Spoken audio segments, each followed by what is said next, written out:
Welcome everybody to Don's Beat Chat. Going to let Don do his presentation here. Don, we had talked about doing showing off your device that vaporizes oxalic acid. Did you have a chance to bring that by tonight? Yeah, I brought two different methods. One is a fogger, and this one here, you can get a. This is our vaporizer. I have a retired machinist. He's 85, and he builds these things in his house. And you can see they're well made. They come with instructions. There's a little measuring cup here. It's got a good long set of leads. These are the little alligator clips that go on the battery. And these things are the most effective thing for mites. Uh, I tried to get people to send a bank check or a money order. If they send a personal check, I turn this money over to the man that bills these. He's 85 and he's on Social Security. So I don't mind taking a personal check on them. It's just I have to clear them before we ship them out. And most of the time, east of the Mississippi, we charge $15 for shipping. And west of the Mississippi, depends how far out they're going, but we've shipped them to Idaho and Wyoming, and they usually run around $20 to $21. But right now we're running right at 20. And this is our second thing. This is basically called a bug killer. If you can get a good look at it, they sell these in propane. This is a propane model, and they sell these in electric model. And I wouldn't even suggest even buying the electric ones. They don't get hot enough. And these here are very portable. And this here, with this cylinder on here, we can do 350 hives, a combination of 8-frame hives and 5-frame hives. One little squeeze of the trigger blows your vapor into the hive. And it's another chemical-free way to take care of mites. And this is pretty fast. It's about a 50% effectiveness. And this vaporizer basically is 100%. The vaporizer, for the initial investment, for someone who has one or two hives, they might not want to do it. But the fogger, they can get those at Lowe's, Home Depot, and at the end of gardening season, they usually mark them off half price. Students have bought them for as low as $30. This one here, I got it because I run a school here. I got it for like $59 at the beginning of the spring. I have 3 of them here, and this one here is a yellow one, and the other 2 are Burgess, and they're green. I like them better. These here got an igniter in them, which lights the propane up for you. If you've got a windy day, you got to get between 2 beehives to do it. That's the 2 main things that we do for treating mites. Of course, there's a lot of other ways you can treat mites, from paper towel treatments with mineral oil. The fogger, we put mineral oil in that, and that's basically a laxative. It's 100% food safe. It's safe on the bees. Like I say, it's about 50, maybe 60%. It's a weekly type treatment. The vaporizer, if you haven't treated your hives in the past, that there is every other week, 3 treatments, then 1 treatment a month, and you should be good to go. Well, Ed from Pennsylvania asked, "What's the best battery to use with the oxalic acid vaporizer, Don?" I've used, well, I still have them out there, a regular lawnmower or a little 4-wheeler battery. You can do about 8 to 10 hives. And I have some deep cycle batteries or truck batteries, which are higher amp. We can do 45 to about 60, depending on the length of the treatment. And, we're getting students that some use a stopwatch. 30 seconds is a maximum you're going to do it. About 20 seconds, and you've got a full burn on your oxalic acid. The thing with the vaporizer, if you're going to get the heavy duty battery, we use a wheelbarrow. But you could drive a four-wheeler or your pickup truck or, golf cart right up in your bee yard and just hook to the battery. They don't pull much juice. Uh, Basically, it's a great thing. It's with a vaporizer, you're looking at maybe a penny to 3 pennies to a hive to treat them. And we recycle everything, so we don't want chemicals in our wax. So we don't use those harsh chemicals. Right, and oxalic acid is safe for honey and safe for brood, Yeah. and it won't actually get into the brood. That's why you have to do it every so many weeks to break the cycles. Well, any brood that's capped, it's sealed. It's not, they're not going to have no effect on there. Now, there's people that use the dribbling method, which they mix up sugar water with your oxalic acid. That is, I don't recommend. You can kill brood with that, and those methods are better to do in the fall when your brood pattern's real low and you pull your honey. The nice thing about the vaporizer, you stick it in the entrance and you don't even have to open the hive up. About 20 seconds, you got a good burn on your vaporizer, and you leave that rag in the opening. I've got 3 or 4 videos up on YouTube showing how to do it. And this here is really the best way to go if you're going to have more than 10, 15 hives. If you lose a hive and you're using this oxalic acid, they're starved. That's the only reason they're going to die. And when we ship these out, we ship a container. We put it in a baggie and roll it up and stick it into a mailing tube with this. So you get enough acid to treat about 20 to 25 hives. So you shouldn't have a problem there. And you can get it online. I used to get it from a chemistry store, and they charge like $25 hazmat fee. I've been buying it off of Amazon, and I can get, for the $25 hazmat fee alone, I get two 2-pound bags, and a 2-pound bag runs $10 with free shipping. So I can get two 2-pound bags for what I was paying for the hazmat fee. But we sell quite a few of these vaporizers, so I've been buying it in 25-pound bags now, so it lasts a little bit longer. Right. So really, the oxalic acid is for somebody who's going to have more hives, and the fogger is more just for the hobbyist, 1 or 2 or 3 or 4 hives. Doesn't want to invest a lot of money.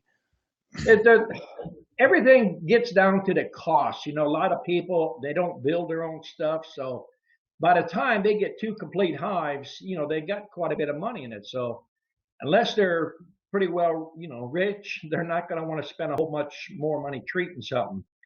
So that's the thing, you have to look at. We make our own queen lures, and I got a box over here. And these are normally $40, and that includes shipping, but we've got a bunch of them, and you can see the container. This is how we store them up. But these are actual queens. I'm going to get some out here, and you can see them in here. We pull our queens if they're defective or don't meet up to specifications. Let me see if can you see those queens in there? We get about a half a bottle of rubbing alcohol with a queen. Now, these things are excellent to buy and use for springtime to catch swarms.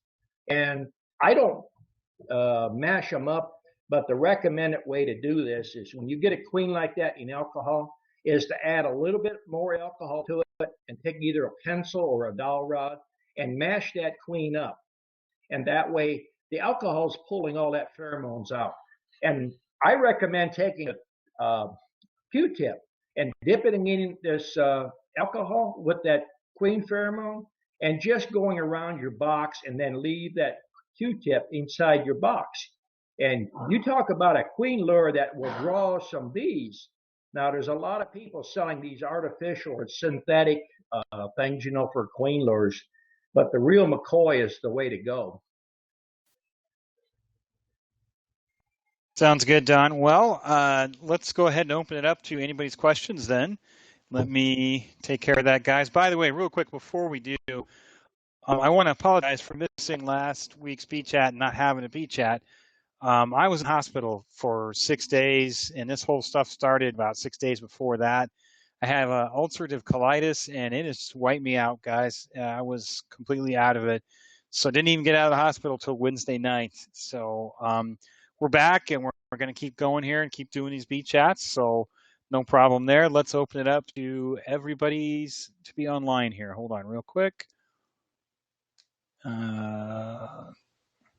And I might add that, I missed the last chat that you had up because I'm out in the country and we don't have the greatest internet service. And somebody must have hit a power pole. All attendees are muted and may unmute themselves by pressing *6. He went off at 3:30 and never came back till about 10:30. So that was my excuse. Not that I'm lazy or forgetful. I'm sorry about that. Okay, everybody should be open, and you can unmute yourselves and ask any questions you'd like to ask.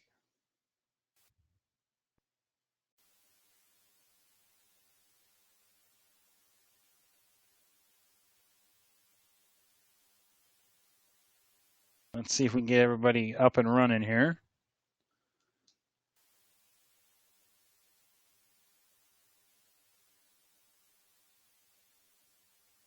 If they can't get themselves unmuted, they can type in the chat. Yeah.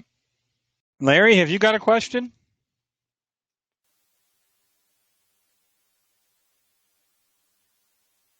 Joe's got one. Well, how come? There you go. There you go, Joe. Ask away. I'm muted. Can you hear me now? Yep, we can hear you, Joe.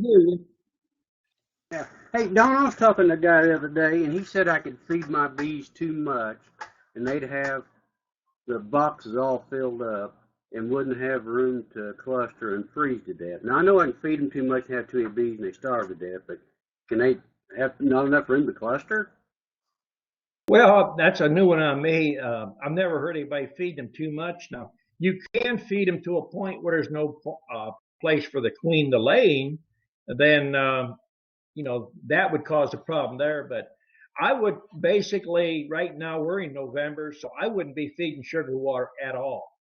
I went around on my hives. We've been having a deluge of water. In fact, I've been bailing my basement out for the last 3 or 4 days, and we got more water coming in. But I've been just going around with a bucket and a cup and just dropping dry sugar in the back of the beehive on each of the hives. And they will use that there if they're starving, and then you don't have the moisture problem of feeding sugar water. That's the main thing that kills bees when it's cold. It's not cold here. We're having exceptionally warm weather, but it's been raining so darn much the bees aren't out, and I'm just putting it in there as a security situation. And I had one of my students, actually from Indiana, he was asking me, he said, I seen bees hauling little granules of sugar out when he put dry sugar in the back of the hive. Well, I've watched that too. And if you sit down and watch a hive like that, you'll see they're actually picking up granules, and you'll see traffic starting to pick up. They're going back and forth. They're carrying dry sugar out, and they're looking for a water source. So if you're in an area where there's not much moisture, or there's not much moisture in that hive, they're going to have to get moisture somewhere. So they're hauling it out and coming back with it, with a little moisture on. And that was my main concern, feeding dry sugar. So I ended up opening a hive up, and it was a cool day. And I looked, and actually they was bringing in a lot of nectar. So I knew they wasn't working nothing. So it had to be sugar that they're getting a little moisture on and putting it in as nectar to store it. So if that is a concern, that is one thing you should think about. Yeah. You said you feed honey a lot. Do you just put it in your hive top feeders to feed the honey? If I have honey to feed, that's what I prefer to do. I like to put it in the hive top feeder. If you don't have hive top feeders, actually years ago before I started getting into hive top feeders, you could take a pointed ketchup bottle and put your honey in that and pull a frame out and turn it sideways and just kind of hold it with the cells vertical and just drizzle that thing back and forth, and the honey will go down in the cells, and they're on a slight angle upward anyhow. So when you stick that back in a hive, it's pretty quick. The bees are going to, whatever does start to come out, they're going to collect it and put it where they can seal it up or keep it from running out of the hive. So that's another way you can put some quick feed on a beehive if you need it. Do you recommend later in the winter the newspaper and the dry sugar on top of the frame? If you got a hive that's pretty weak or pretty light and you have to put a lot of sugar on, that's probably the recommended way. Put a newspaper and put 2 or 3 or 4 cups of sugar and make a pile up there and just close the hive up and they'll come up in there and get it. Okay, well, I got a couple late splits I'm worried about. The rest of them are fine. I just wanted to give them all I can give them. Yeah. All right, that's all I got. Les was asking about putting dry sugar in the back of the hive. Yeah, you let it fall down to the bottom board. They'll pick it up. They shouldn't have no problem getting it.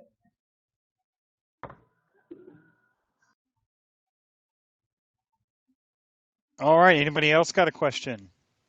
You can either raise your hand or type it in down there or unmute yourself and ask it. Nobody else? I think the people that's mobile having a problem getting their audio to work. Yeah, sometimes the phones isn't the best way to go in. Larry's there. He's unmuted. I keep seeing his speaker come on. But I can't hear him. Larry, if you're having technical difficulties, I'll get with you next week and we'll figure out what's stopping you from working here. Well, we're coming into winter, Don, and I've just come into this medical problem, and I was thinking, gee, if this happened a year from now, what would I do with my bees? So I guess what I'm asking is, how long can bees kind of go on autopilot if you've got, you're laid up in bed and can't get out to work them? How long can they go by themselves? Well, the main thing is get your entrance reducers in and make sure you got a little slope forward on the hive so you don't get water buildup in there. And even if you only go in there once a week, you don't have to go through the hive. You can lift the back of the hive up and see if you've got any weight. If you don't have enough weight in there or it feels really light, then drop a couple cups of sugar in. You don't need a smoker. I mean, open the lid up, get your cup of sugar ready, and then as you lift it up, just dump the sugar in there. And a cup of sugar will hold the hive usually a week. And by the time, another week goes by, you can hit it again. But you'll be surprised in the wintertime, they're picking up a little here and there. They're not always not working. Right. Well, up here in the northern North Dakota, there aren't going to be any opportunities for nectar. That's for sure. Well, if you're in an area where like you got a McDonald's or a fast food restaurant and the temperature goes up a little bit on some days, you'll see around the dumpsters and stuff, bees are scavenging for sugar water or corn syrup, whatever they can get. Oh, yeah, I have seen that. Yeah. Yeah, get it. Well, Ed wants to know if you recommend winter patties for the bees. I don't mix patties up myself, and I absolutely don't feed no pollen in the winter months because the pollen is going to stimulate a queen, and if the queen starts to lay too much, you can go from one week to the next, and your hive will be heavy and it'll be starving the next week because they're consuming so much more honey to feed brood. And it's not going to do you a whole lot of good in the wintertime to try to build brood. Right. That's just going to kind of go against the whole point of wintering over and keeping minimal stores so that you're ready to go into the spring. Well, and if I was, say, in the middle of summer and I got sick like this, Don, can I leave the bees alone for a couple of weeks while I recuperate, or what'll happen? You can probably go for a month. They do that in trees. Yeah. You probably could get somebody in your family to mix up a bucket and drill you a few holes around the top. I use bucket feeders a lot of times. So, you take a 5-gallon bucket feeder and you got 3 to 4 hives, that'll feed bees usually a week to 2 weeks. Right. Okay. Any other questions out there? Hey, Don, I was talking to a guy the other day, and he said that the federal government was giving a big tax break to beekeepers now that are doing it commercially. You heard anything about that? Well, each state is different. I mean, I've got some students that's in Tennessee, and they get government grants, an outright grant of $15,000-$20,000 to start bees up and to keep bees and to buy all the supplies. One of my students might be in here tonight. He's in Texas, and he is buying nukes from me, buying packages from me, and just taking them to Texas and reselling them. Out there, the bees are very aggressive and got a lot of Africanized bees, and basically need 2 bee suits to work the bees. So he's basically come here and got some bees that are gentle, and now he's got quite a few hives out there, and he's selling bees, and he can work them with his shorts out there. So it's a good selling point. And now in Texas, they have something that if you got at least 6 hives, you get an ag exemption on your taxes for your property. So even if people don't keep bees, they're buying bees and letting somebody else. That's what he's basically doing. He's setting up 6 hives at different people's places, and he's managing them and working them, and they're getting the write-off. So it's other than just pollinating for people. There's always other ways to make money in the beekeeping. Well, I thought this was a federal thing that they would come out with, but it may not be. I don't know. There's a lot of people tell you a lot of different things. I personally haven't heard, if you go up with your main bee clubs or your different organizations, they are probably more aware of it. Like I say, states, there's a lot of states that's giving grants for bees. There is a tax write-off on your bees and your federal. I mean, that there, it's a business. Right. Yeah. You can write off those expenses. Sure, you can. 100%. Yep. Ed wants to know any news on whether or not Africanized honeybees are moving further up north. I know from my experience living in Arizona, they're kind of stopped right in that area. I think it just gets too cold for them. They're just not adapted to it. Just like they never moved up into Europe, and they could have easily done it. Africa's right there. So, but Don, what do you think? They've had reports of them down in Florida and as far up as, I guess, the southern part of Georgia. But I've only heard of several, maybe 3 to 4 different cases. And you've got to take it for who's reporting it. The only way you're going to know you got Africanized bees is to send them off and have them do a wing analyzation or do a genetic check on them to see. Most people just looking at a bee, you're not going to tell it's Africanized bee. I've been keeping bees a long time, and I've had people say these bees are so hot they're Africanized, and bees are not Africanized in Georgia that I know of.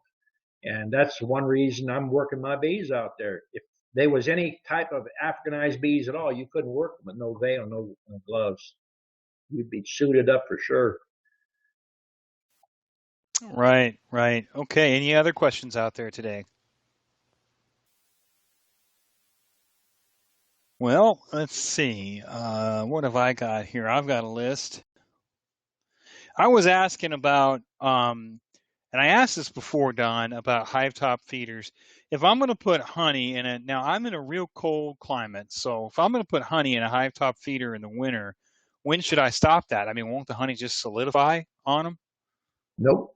Honey actually doesn't freeze.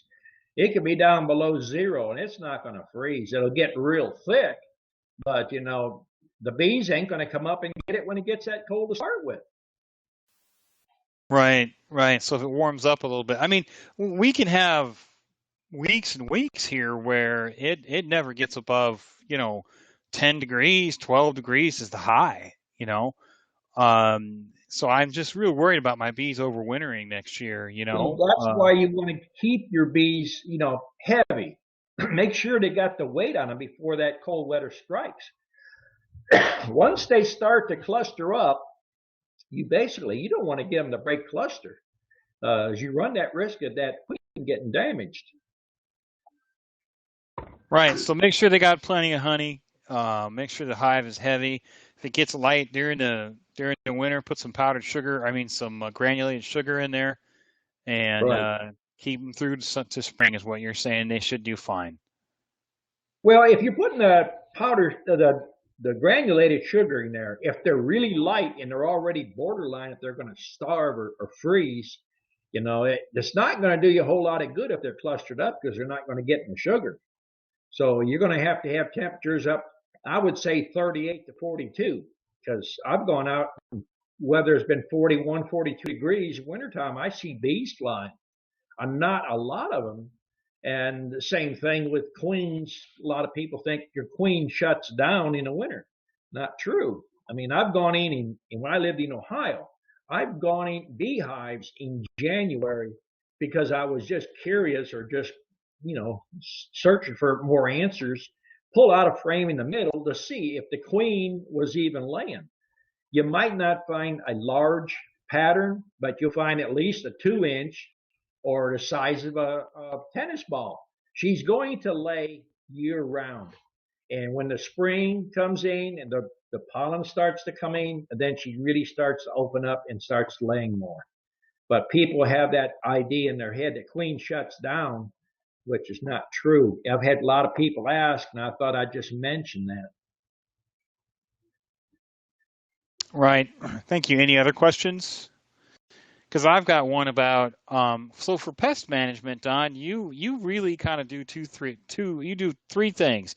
You let the bees you run small bees, the 4.9 cell, and that keeps the trachea mites out of the trachea because they can't fit. Is that correct? Right. Mm-hmm. Right. And then you run the oxalic acid to take care of the varroa mites, and that seems to work 100% every time you use it. You got to break the cycle, like you talked about, because if you have sealed brood with mites on them, and it's not going to get that varroa mite. But if you run it again, what was your recommended pattern? Every how many days? If a person hasn't treated for anything, for varroa or anything, I would say if they got a vaporizer, treat every other week 3 times. Then go to once a month because it's 21 days before that worker is going to hatch out. So from the time you got an egg and then it's capped and then it hatches out, you've got a time lapse where the vaporizer is not going to do nothing once they're sealed. So the new bees hatching out and the older bees you're treating. That's why I recommend every other week and then once a month. That keeps you maintains the hive. And that would be with oxalic acid. Right. With the vaporizer. Yeah. Yeah. Now people that have the larger bees or stretched out cells and they're running, where they have to worry about trachea mites, you can put menthol in there. And I actually, on one of my videos, I call it a treater frame, which it's a deep frame, and I got 2 inches down from the top bar, and I got a piece of screen on each side of it. So you can put menthol crystals in there, and then from that 2-inch piece down, you put your foundation, and you put it on the western side of the beehive. That way you get the afternoon sun on it, and the sun helps to vaporize the mothball or the menthol crystals in there. If you put crystals by themselves, or they have little pillow that's pressed into pillow shapes of menthol, you put them in a hive, or we used to put them in between frames before I went to the small cell. And once they get to a small section, they start to get smaller, the bees will actually get them and roll them out of the front of the hive. And that's the problem we're having with a lot of these other treatments people are trying to put in. The bees are rolling this stuff out the front. So the treater frame is a good idea if you've got the larger bees, but we've been on small cell for so darn long that, it won't even treat for it. Right, and you don't notice any reduction in quality of the honey or the resources. They just make more bees, don't they? Because of the 4.9? Right, exactly. Well, I mean, people say, that's one thing people come out here and say, my goodness, those bees are awful small. And, I tell them, yeah, they're small cell bees. They're made on small cell and they might be smaller, but you got 22% more bees to the frame because you got more cells and more bees. That was going back, 50, 60 years ago. Root and Daydant, they experimented around with 4.2, 4.7. They run the gamut. And they found out making a bigger bee hauls more honey. But the long range thing is the bigger bee ate more in the wintertime. So the natural surroundings of the bee, that's what they prefer. The 4.9 is a smaller bee. And that's what it was originally until man started fooling around wanting to get it bigger and bigger. Right, and not expose tracheal mites to the bigger bees. They wouldn't fit in their trachea before. So, right. So Les has a question here. Les Baylor, do the bees tend to move the lower honey up during the winter on a double deep? Not necessarily. They'll actually, the cluster will start in the deep, and they'll actually migrate upward. And I've seen where people's had a super of honey or even two supers of honey on, and they'll just go straight up. They don't go sideways. They just keep moving upward. And I've seen cases where people's had too many supers on, and there'd be honey on the sides, and the bees would be head first in the cells because they was actually starving. The temperature never got warm enough for them to migrate and open that cluster up and migrate to the sides. So that's why you recommend the small, like a five frame for five frame on a single 8. It restricts the heat, and the heat rises. So if you restricting the heat, they can keep that box a little warmer. Right, and they said, well, if the bees do eat the honey, would you recommend on the bottom box first? Would you recommend removing the bottom box when it's light? Well, first thing most people do is they call that reversing the brood chamber, and they do that usually February, March when you get in the little taste of spring coming in. That's the main reason they start to do that. So you don't recommend it then? I don't. I mean, I'm basically geared up to make bees and make queens, so I'm going to do it the most efficient way that I can.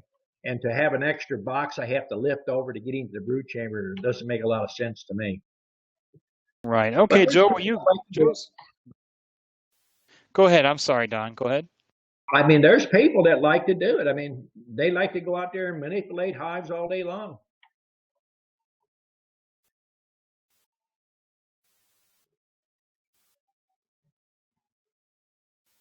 Yeah, Don, next year I plan on running 8-frame double deeps.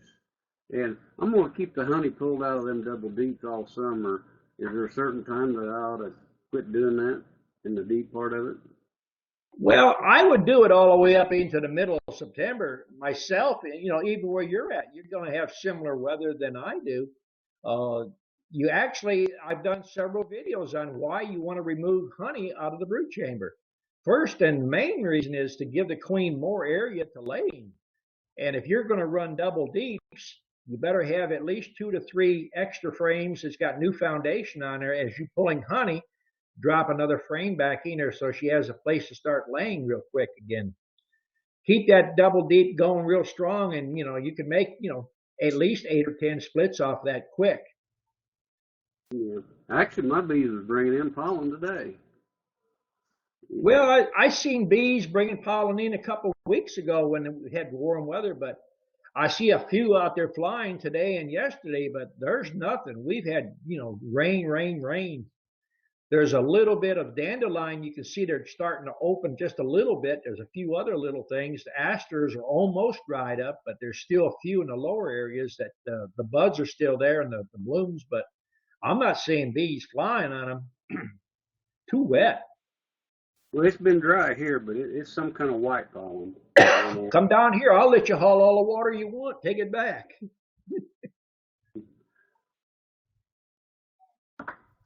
Well, Joe, did you have any other questions? No? I guess Joe's done. You know, I was talking with a gal out of a state-funded bee education thing over here, and they were going on and on about all these chemicals and all that. And that's why I was kind of asking about. You really only do 2 or 3 things. You run small bees. You don't have varroa mites. I mean, you don't have tracheal mites.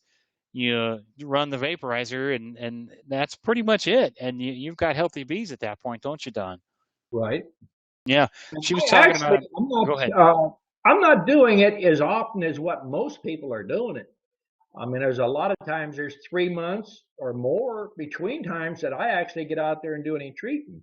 I try to let new students as they come in, let them learn how to do treatments about the different ones. I mean, there's people that's only going to have 2 hives or 3 hives. They don't want 10 or 20 hives. So you have to go to another way to treat bees where it's a little more inexpensive for the new beekeeper because there's a lot of new costs that they're not used to. Boxes, a lot of them can't build their own boxes. So by the time they build or buy a complete hive foundation, then buy the bees, and most of the time they're going to have to buy at least 25, 35 pounds of sugar to get the hive up and going. Because when they put a package in or even a nuke, it's going to take sugar to draw them new frames out. You can't depend on a honey flow all the time. Right, Joe, you got a question? Go ahead. Yeah, you was talking about your students there, Don. What kind of courses do you offer on the commercial? Is it a week, yearly, monthly? How you do that? I do the commercial courses by the year, and I've got students that signed up a year and they come back 3 or 4 times the following year. I don't stop them from coming back because they're basically learning more all the time. And I send them customers. Matt is up there in Indiana, right by you up there, and Willie, he's over there north of Chicago. I mean, I've got students from a lot of the states over there. Yeah, I picked up a couple of queens off of Matt. Well, what do you do on? Do you offer like a week course for just a backyard guy or anything? It's basically I do like 1 day courses is $100. Or I do like if I'm doing organic classes, I set up like 10 people to a class who will do 1 day organic classes. Or I do queen classes where I'm teaching how to do grafting, and I only take 2 new students in, and that's $100 each for the day. But my students, you come when you have time or when you feel like coming. You don't have to show up, 5 days a week or 6 days a week because uh, Jim, he's out there in Texas. Now, he might come and stay a week to 10 days, and then I won't see him again for 2 months or 3 months. And, he's come back several times. And Chad, he's been over here. He's 45 miles from here. He come over like almost every day for 2, 3 months. You get out of the course what you want. I can't teach but so much so fast. So it's basically a hands-on class. You work these hives, I watch you work. I show you how to work, more efficiently and what you're doing wrong and a little better way of doing something else. So that's how I teach. I don't teach from a book. Yeah. Well, I was thinking I could only get off about a week, and I thought maybe we could work out something, maybe just a week Yeah. class and come every day for a week or something. Ed wants to know where students stay. We've got some campgrounds. Jim brings his camper and he stays somewhere north of me, about 25, 30 minutes. But we have campgrounds about 18, 20 miles from me, towards Gainesville. We got they're motels. I guess you get week stays there or overnight. I've had a fellow from Kansas come out here and he stayed in Commerce, which is 12, 15 miles away, and he stayed there for 3, 4 days. Right, that'd be a great way to get some hands-on training. Take some time off from work and come down and just work the bees with you. Working the bees and me watching you, and you'd be surprised how people that's kept bees for a long time, how they approach a beehive and how they're handling their bee tool, and just the way they're going at it. And I'm trying to show them how to work them more efficiently and less damage to the hive. Right. Well, Don, I got a question for you, and we've discussed this before, but I'm still trying to kind of wrap my head around it. I'm going to get my bees in the spring, and I still haven't got a reply back as to what size frame it's going to be. Pretty sure it's going to be a 5 frame deep nuke. Um, what's the perfect setup for me? I want to run these 2 hives and kind of learn from them over the year. And then from there, maybe decide to get into a lot more, doing a lot more stuff with bees. What would you recommend I mean, from top to bottom board all the way up to the feeder? What would you recommend for that? I would basically try to build your stuff yourself. Right. And I would put them in 8 frame deeps, and you're going to have to build you some supers. So if you're going to have two, I would go to your building supply place, and they usually have landscape timbers they usually $2 to $3 a piece. Get you two of those, get you 4 cement blocks, and level them up and put one hive at one end and one hive at the other end. And I'd use solid bottom boards. And for each hive that you get, I would recommend at least build you 2 nukes spare with the frames and the lid, and have another stand set up, because bees are only going to do 2 things: they multiply and store honey. So if you're feeding them and you got a good honey flow, if you start getting queen cells, you're either going to scrape them off and throw them on the ground, or you're going to split and make more hives. And that's the smartest thing to do, is increase. Right, right. Yeah, and when you get more hives, you're far less resistant to if you have a problem with one, you're not losing half your bees, that kind of thing. Get a Right. disease or something, or yeah. Well, All the right. whole idea of 2 hives, most people don't understand. They think you're trying to sell them more, but a new beekeeper could go out there and sit there with 1 hive and watch them all day long and never know there's nothing wrong. But if you have 2 hives and you're sitting there and you look at the one on the right and it's bringing pollen, the one on the left don't look like it's working as hard and they're not bringing no pollen at all, that gives you a clue there might be something to go in and look at and see if you got a problem. And if the hive has no queen, it's the queen had died, or you got in there and you manipulated the hive and you've killed your queen by mistake, then you can go to the hive that has a queen and brood and pull a frame out and put it in the hive that doesn't.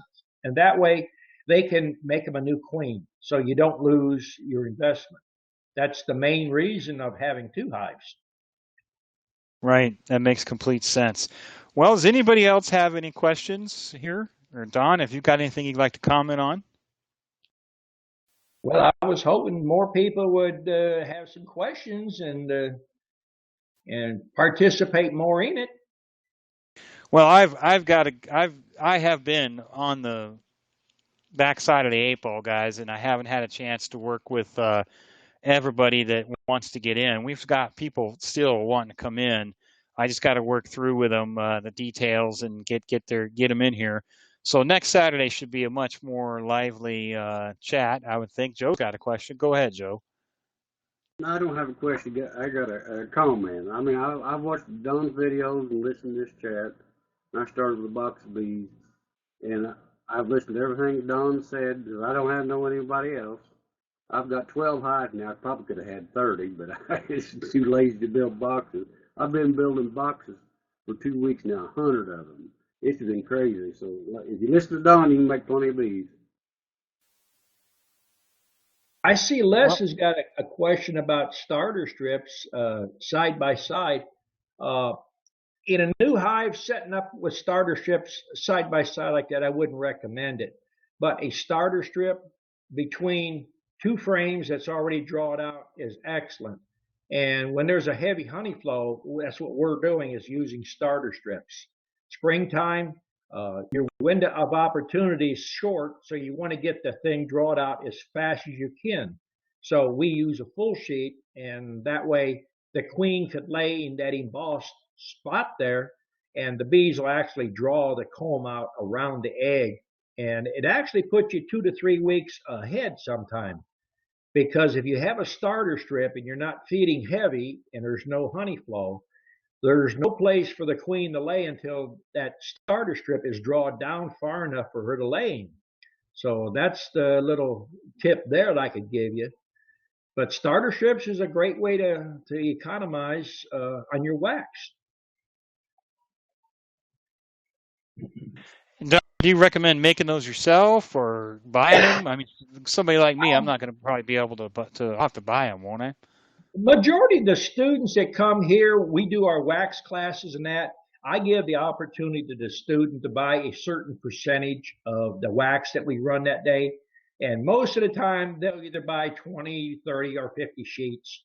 I've had students that's running 100 hives. Steve, he was in here on the last chat. He's one of my students, and he got like 50 sheets, I think, one time, and he set up over 100 hives. And when he was first starting out, he was using the full sheets. Then he went to half sheets, then, like starter strips. So you learn where you can save and where you can't. Right. Okay. Any other questions tonight? You probably notice a lot of times I have shirts that's from a lot of my students. I don't know if you can see this one here. This is one of my students that started about, a year and a half ago. Let me get my hand out of the way here.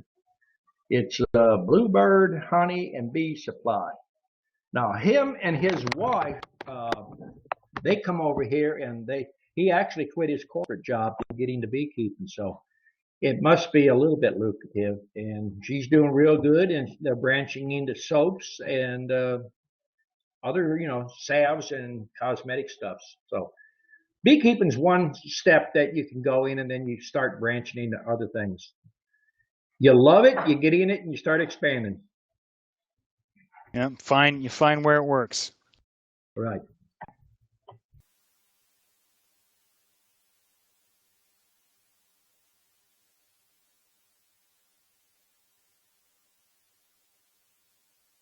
All right. Any other questions tonight? No. Well, I guess we're played out here, Don. Well, a lot of people, I post on the Fat Bee Man group. I usually post in there and remind people where to send an email so they can get in contact with you.